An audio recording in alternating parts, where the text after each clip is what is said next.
maanta lagu qabtay hotel Rays ee magaalada Boorama xaflad si heer sare loo soo agaasimay taasi oo lagu maamuusay ardaydii ugu horeysay ee kalkaaliyaal caafimaad ee ka qalin jabiyay kulliyadda caafimaadka ee jaamacadda Camuud ardaydaasi oo tiradoodu ay dhamaayeen 14 arday 9 hablood iyo 5 wiil ayaa waxay ahaayeen kuwii ugu horeeyay ee iyagu markaasi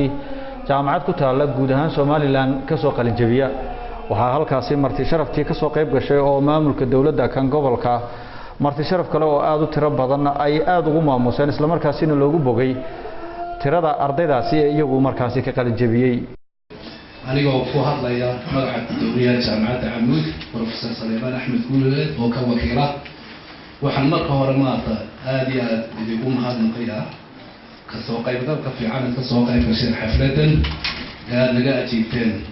aad iyo aad baan maanta ugu mahadnaqayaa waxaan ku soo dhaweynaynaa qalbi furan iyo maxaan ku rayaa maamuus qalin jabintan oo runtii sidii loo sheegay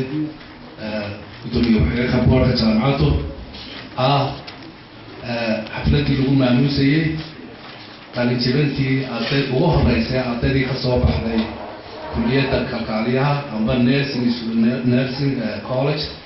ka soo baxday ugu horeysay maanta Camuudun maahayna dalka Soomaaliland oo dhan waxa laga yaabaa inaanay dad badan fahamsanayn sidee uga soo bixi karaan amba maxaa looga baahan yahay arday 4 sanadood barato degree qaadato nursing maxaa looga baahan yahay inaanay bulshadeenu aad u fahamsanayn oo talaabay noogu horeysaa hadday degree qaadato dad naga yimaado fahmo kaliya mooyaane hadday laakiin halkan ka qalin jabisa inta ay noogu horeyso waxa laga yaabaa inay maxaa looga baahan yahay oo ku yartaraya maxaan ku idhahdaa cadadka ardayda haddii aan soo koobo ama waxa weeye ilaa 2,000 ardayda imika hadda joogta waa 2,800 weli dhamaystirmeen way ka badiyaan malaynaya ilaa 3,000 gaadhayaan marka la isku wada daro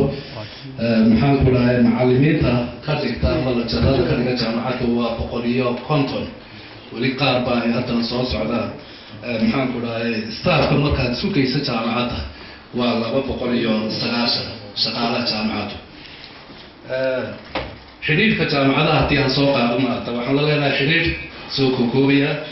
kulliyadda maxaan ku idhahdaa King's College caafimaadka ee London University oo runtii kulliyadda ka dambaysa kulliyadda caafimaadka aad iyo aad u kibra haddana maanta tiimkii ka socday loo yaqaanay nurse wuxuu bay muddaa dhakhtarkay assistant u tahay laakiin waxaan iminka barnaamijkan ugu talagalay dhalinyarta ka soo baxda inay noqdaan hogaamiyaan inay noqdaan kuwa macallimiina inay noqdaan kuwa iyagu iskood bulshada wax weyn ugu qabta waana waxaan weynahay biidnillah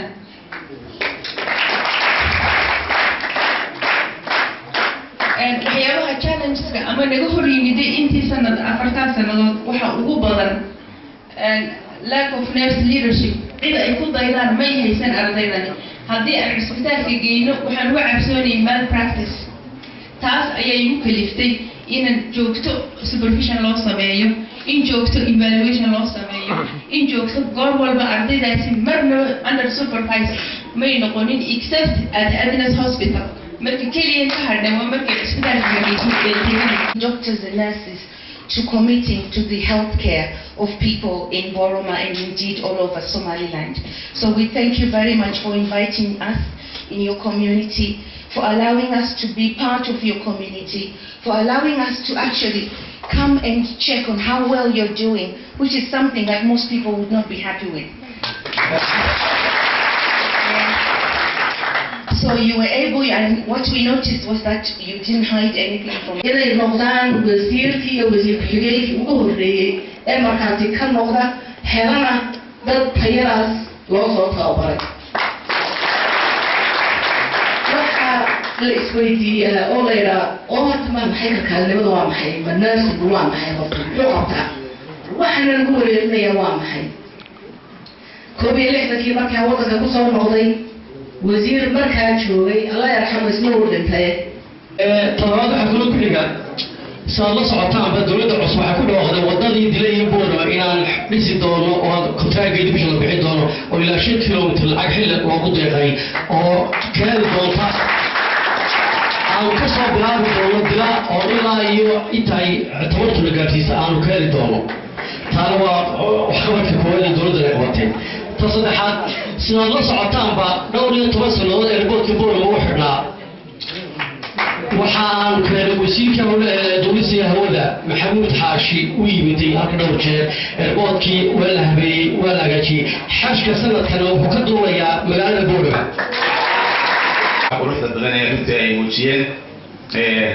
iyo macallimiinta soo bartay sidii aanay tacafustaa lagu ridin waxa kaloo hambaleynayaa macallimiintii maxaa ka geysatay waxtarka weyn ee xagga waxbarashada iyo cid kasta oo tala iyo tusaale siistay iyo cid kasta oo si dadban ugu tartay dhammaan aad iyo aad baan u hambaleynayaa una ammaanaya runtii raa awdal waxa weeye runtii aad iyo aad baan ugu faraxsanahay dadaal iyo nasiib labadaba aan idhaahde in ay runtii noqdaan barbuudka aqoonta runtii dadka Soomaaliyeedba ama Somaliland gaar ahaan in runtii kuladii ugu horeysay ama jaamacaddii ugu horeysay laga furay maxaa awdal oo ciddii ugu horeysay jaamacadda gaarsiisay Somaliland runtii ay noqotay goobtii awdal aad iyo aad aan ku faraxsanahay in ay runtii maantana ay noqotay tii ugu horeysay PS Nursing laga qalinjibiyay inay noqotay Boorame iyo jaamacadda Camuud waxaa iyadana Dr. Saciid Walhad oo halkan ka sheegay macalinkaygii in